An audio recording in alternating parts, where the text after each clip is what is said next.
आज हम आप लोगों को बॉन्डिंग पैरामीटर्स के बारे में बताने जा रहे हैं, जो कि बॉन्ड लेंथ, बॉन्ड एनर्जी और बॉन्ड एंगल होता है। कोई भी स्ट्रक्चर के डिटर्मिनेशन में इसका बहुत बड़ा इम्पॉर्टेंट रोल होता है। अगर कोई स्ट्रक्चर एक दूसरे से डिफरेंट है तो उसका हम लोग क्या कहेंगे कि उसका शेप अलग होगा। शेप कब अलग होगा? जिसका बॉन्ड एंगल अलग होगा, बॉन्ड लेंथ अलग होगा, बॉन्ड एनर्जी अलग होगा, बॉन्ड ऑर्डर अलग होगा। ये सब बॉन्डिंग पैरामीटर्स कहलाते हैं। हम आज इसके बारे में पढ़ेंगे। तो सबसे पहले हम लोग बॉन्डिंग पैरामीटर्स के बारे में जो पढ़ेंगे वो होगा bond length. Bond length. Second में हम लोग जो पढ़ने जा रहे हैं बॉन्ड एंगल। एंड थर्ड जो होगा वो होगा बॉन्ड एनर्जी। इसी तीनों के बारे में हम लोग पढ़ेंगे। तो सबसे पहले हम लोग बॉन्ड लेंथ के बारे में पढ़ेंगे कि रियल में बॉन्ड लेंथ होता क्या है। तो बॉन्ड लेंथ का जो हम लोग डिफिनीशन देते हैं कि बॉन्ड लेंथ का डिफिनीशन हम लोग देंगे जो the average distance between nucleus of the two bonded atoms। इसी को हम लोग कहते हैं क्या? Bond length. तो बॉन्ड लेंथ क्या होता है? The average distance between the nucleus of two bonded atoms. इसी को हम लोग कहते हैं बॉन्ड लेंथ। अब हम लोग ये देखें कि जो बॉन्ड लेंथ होता है जो डिपेंड करता है वो जो अगर साइड एटम है उसकी इलेक्ट्रोनेगेटिविटी कितनी है, उसके आधार पर हम लोग बॉन्ड लेंथ को डिसाइड करते हैं कि अगर दो एटम है उसके बीच बॉन्ड लेंथ क्या होगा। तो फर्स्ट में क्या होगा? मतलब हम लोग लिख सकते हैं कि bond length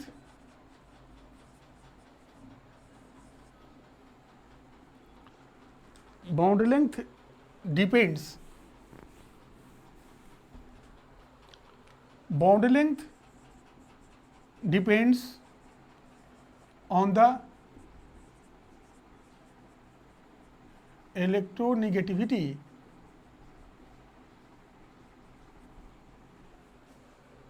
of the bonded atoms।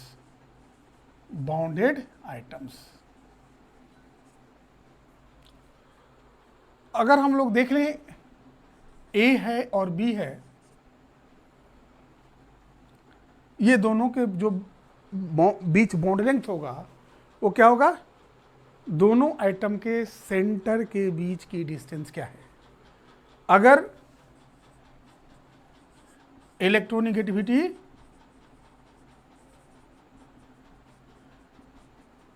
Between two bonded atoms is zero, मतलब बोथ आर सेम एटम्स। तो बॉन्ड लेंथ हम लोग किस तरह से निकालेंगे? तो बॉन्ड लेंथ बराबर होगा R A plus R B. मतलब हम लोग लिख सकते हैं कि अगर ए बराबर बी हो, मतलब सेम आइटम्स हो,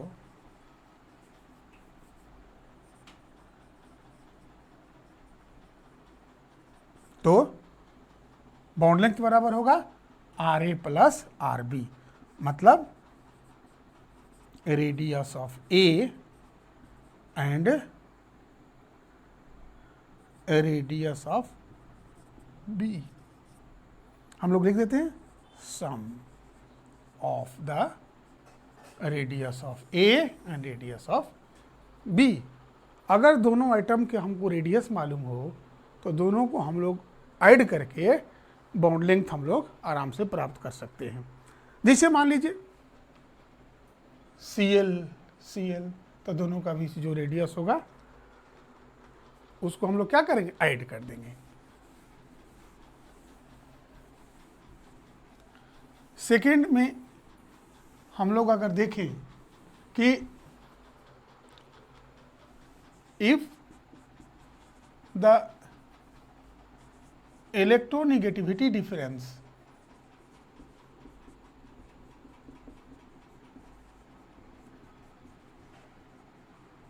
between two atoms is not zero, तब हम लोग bond length between A and B, यहां हम लोग कर देते हैं ए और बी, इज इक्वल टू होगा R A plus R B minus 0.09 into X A minus X B. ये फॉर्मूला हमेशा याद रखना, हमेशा इसे क्वेश्चन पूछता है। जहां आर ए क्या है, radius of A, R B बराबर क्या है, radius of B, X A minus X B बराबर क्या है कि इलेक्ट्रोनेगेटिविटी डिफरेंस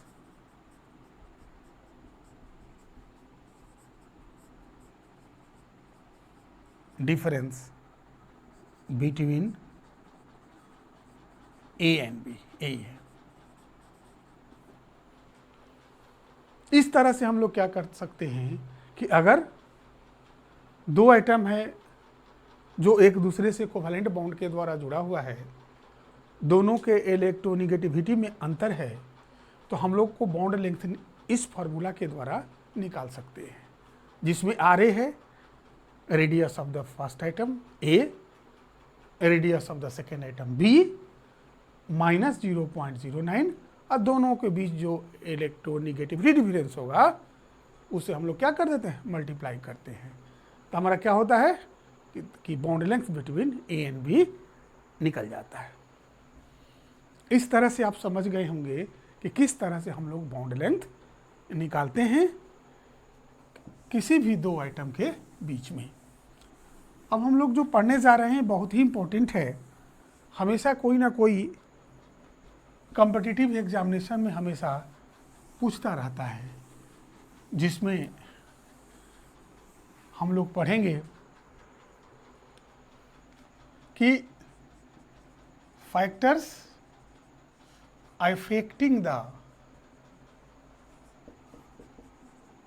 बॉन्ड लेंथ। कौन कौन सा जो फैक्टर होता है जो बॉन्ड लेंथ को अफेक्ट करता है, हमेशा एग्जामिनेशन में इससे रिलेटेड क्वेश्चन। तो एक हम लोग फॉर्मूला का इस्तेमाल करेंगे जिसको EORHS, EORHS, ई क्या है,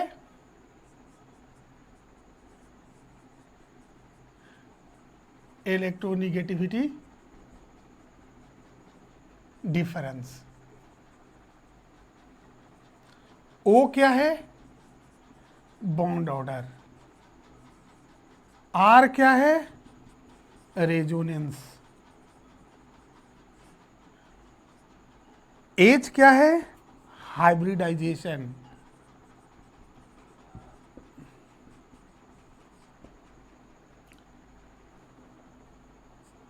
क्या हो गया, ई हो गया इलेक्ट्रोनेगेटिविटी, ओ हो गया बॉन्ड ऑर्डर, आर हो गया रेजोनेंस, H हो गया हाइब्रिडाइजेशन, S हो गया size of the bonded atoms. इसी को हम लोग EORHS एक फार्मूला पढ़ लेंगे, जिसके आधार पर हम लोग समझ लेंगे कि कौन कौन सा फैक्टर बॉन्ड लेंथ को प्रभावित करता है। तो सबसे पहले हम लोग पढ़ें कि इलेक्ट्रोनिगेटिविटी डिफरेंस पर किस तरह से बॉन्ड लेंथ प्रभावित होता है। Electronegativity difference between to bonded atoms. एक चीज हम लोग देख लें कि जो बॉन्ड लेंथ होता है इलेक्ट्रोनिगेटिविटी डिफरेंस का इनवर्सली प्रोपोर्शनल होता है। मतलब bond length is inversely proportional to electronegativity difference. Electronegativity difference between two atoms. कहने का मतलब है कि अगर दो एटम के बीच अगर इलेक्ट्रोनिगेटिविटी डिफरेंस ज़्यादा होगा तो उसका बॉन्ड लेंथ क्या होगा, घट जाएगा। जैसे मान लीजिए HF, HCl, HBr, HI। सबसे ज़्यादा इलेक्ट्रोनिगेटिव आइटम फ्लोरीन है 17th ग्रुप में। सबसे कम कौन है, आयोडीन। हाइड्रोजन तो सब में कॉमन है। तो इलेक्ट्रोनिगेटिविटी डिफरेंस जिसमें जितना ही ज़्यादा होगा उसका बॉन्ड लेंथ उतना ही कम होगा। यही बॉन्ड लेंथ है। मतलब सबसे ज़्यादा बॉन्ड HI का होगा और सबसे कम किसका होगा, HF का होगा। इस तरह से हम लोग देख लिए कि किस तरह से electronegativity difference of the two atoms bond length depend करता है। सेकेंड, O जो है stands for bond order. Bond order, bond order तो हम लोग जानते हैं कि दो एटम के बीच में नंबर ऑफ बॉन्ड्स को हम लोग बॉन्ड ऑर्डर कहते हैं। अगर जैसे कार्बन, ये कार्बन, ये कार्बन, अगर दोनों के बीच एक बॉन्ड है तो बॉन्ड ऑर्डर इसका कितना होगा, 1 होगा। इसमें बॉन्ड ऑर्डर कितना होगा, 2 बॉन्ड है मतलब डबल बॉन्ड है तो बॉन्ड ऑर्डर 2 होगा। और इसमें कितना है, 3 है, इसका बॉन्ड ऑर्डर कितना होगा, 3 होगा। Number of bonds between two atoms, उसी को हम लोग कहते हैं बॉन्ड ऑर्डर। मतलब number of bonds between two atoms is called bond order. Bond order, इसमें 3 बॉन्ड्स है, बॉन्ड ऑर्डर 3, 2 है तो 2, 1 है तो 1। अब हम लोग ये देखें कि किस तरह से जो बॉन्ड लेंथ होता है बॉन्ड ऑर्डर पर से अफेक्टेड होता है। तो bond length is inversely proportional to bond order, just like electronegativity difference. Bond order मतलब जिसका बॉन्ड ऑर्डर जितना ही ज्यादा होगा उसका बॉन्ड लेंथ उतना ही कम होगा। जैसे अब जैसे कार्बन, कार्बन के ट्रिपल बॉन्ड है, इसके बॉन्ड ऑर्डर 3 है, इसमें बॉन्ड ऑर्डर 2 है, इसमें बॉन्ड ऑर्डर 1 है। तो अगर इसका बॉन्ड ऑर्डर 3 है, इसका बॉन्ड ऑर्डर 2 है और इसका बॉन्ड ऑर्डर कितना है, 1 है, तो सबसे बड़ा लेंथ किसका होगा, जिसका बॉन्ड ऑर्डर सबसे कम है, बॉन्ड लेंथ।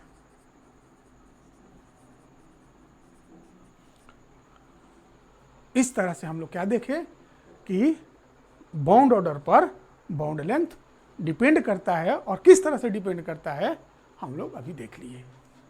थर्ड में हम लोग रेजोनेंस,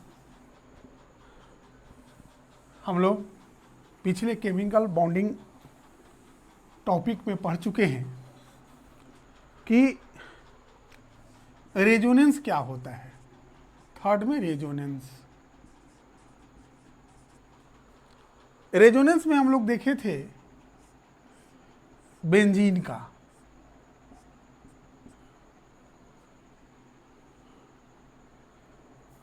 इस तरह से हम लोग जानते हैं कि अगर सिंगल बॉन्ड होगा तो bond length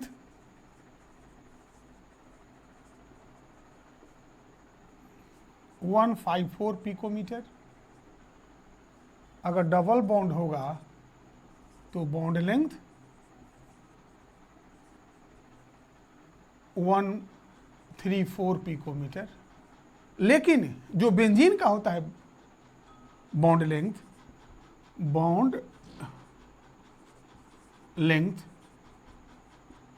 between two carbon atoms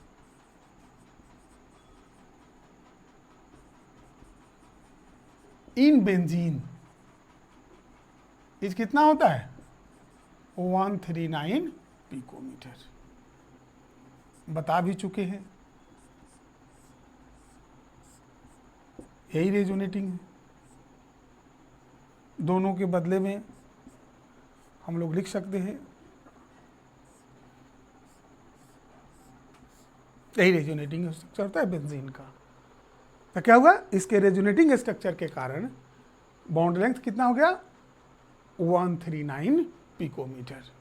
तो हम लोग क्या देखें कि रेजोनेंस के कारण बॉन्ड लेंथ क्या होता है, अफेक्टेड होता है। इसमें न डबल बॉन्ड है और सिंगल बॉन्ड भी है, लेकिन बॉन्ड लेंथ क्या होता है, दोनों के बीच में होता है due to the resonating structure. कहने का मतलब हुआ कि रेजोनेटिंग स्ट्रक्चर जो होता है बॉन्ड लेंथ को अफेक्ट करता है। फोर्थ में हाइब्रिडाइजेशन भी हम लोग पढ़ चुके हैं।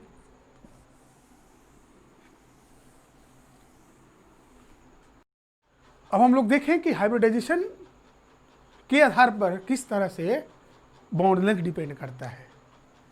तो हम लोग क्या देखते हैं कि bond length is inversely proportional to S character in the type of hybridization.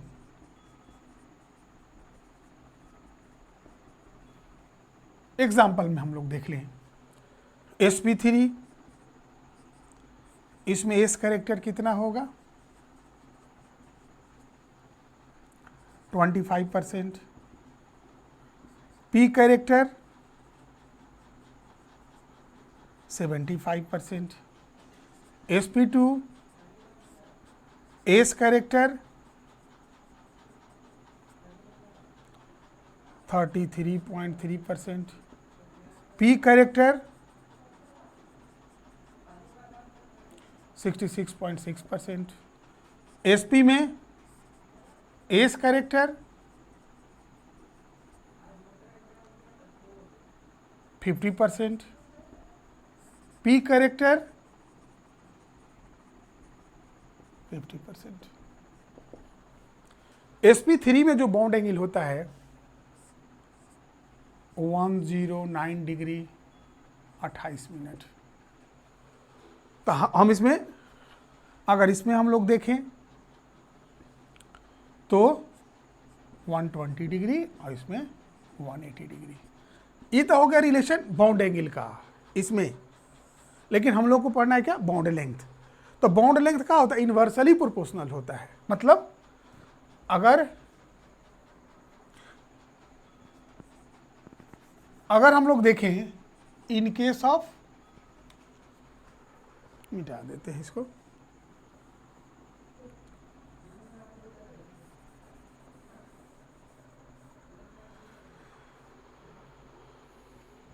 In sp3 hybridisation carbon carbon क्या होता है, सिंगल बॉन्ड होता है, तो bond length equal to angstrom, sorry picometre. अगर sp2 होगा, कार्बन कार्बन क्या होता है, डबल बॉन्ड होता है, तो बॉन्ड लेंथ कितना होगा, 134 पिकोमीटर। sp हाइब्रिडाइजेशन में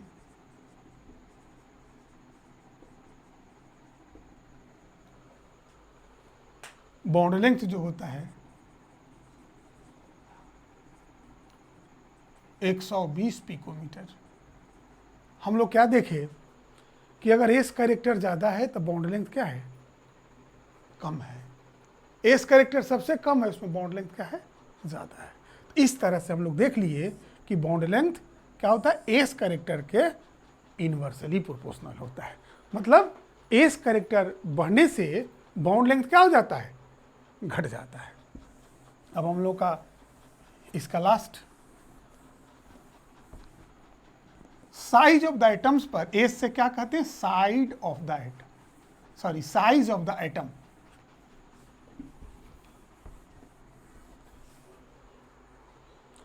S size 5, size of the atoms, of the atoms.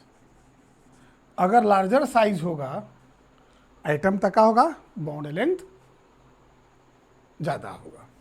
तो मतलब bond length is directly proportional to size of the atom. मतलब larger the size of the atom, larger will be the bond length. जैसे मान लीजिए HI, HBr, HCl, HF। हम लोग क्या देख रहे हैं कि हाइड्रोजन तो सब में कॉमन है, वेरिएशन किस में हो रहा है, फ्लोरीन में, क्लोरीन में, ब्रोमीन में, आयोडीन, मतलब अलग अलग हेलोजन्स हैं। साइज सबसे बड़ा किसका होगा, आयोडीन का, सबसे छोटा किसका होगा, फ्लोरीन का होगा। तो हम लोग क्या देखें कि इसीलिए क्या होगा, बॉन्ड लेंथ ज़्यादा HI का होगा और तब क्या होगा, HF का होगा। इस तरह से हम लोग देख लिए कि बॉन्ड लेंथ क्या होता है और बॉन्ड लेंथ कौन कौन सा फैक्टर्स पर डिपेंड करता है और बॉन्ड लेंथ का डिटर्मिनेशन हम किस आधार पर करते हैं। आज बस इतना ही। नेक्स्ट जो टॉपिक हमारा होगा उसमें हम लोग पढ़ेंगे बॉन्ड एंगल, वो भी बहुत इंपॉर्टेंट है। हमेशा उससे क्वेश्चन कॉम्पिटिटिव एग्जामिनेशन से लेकर बोर्ड लेवल के एग्जामिनेशन तक पूछे जाते हैं। थैंक्स।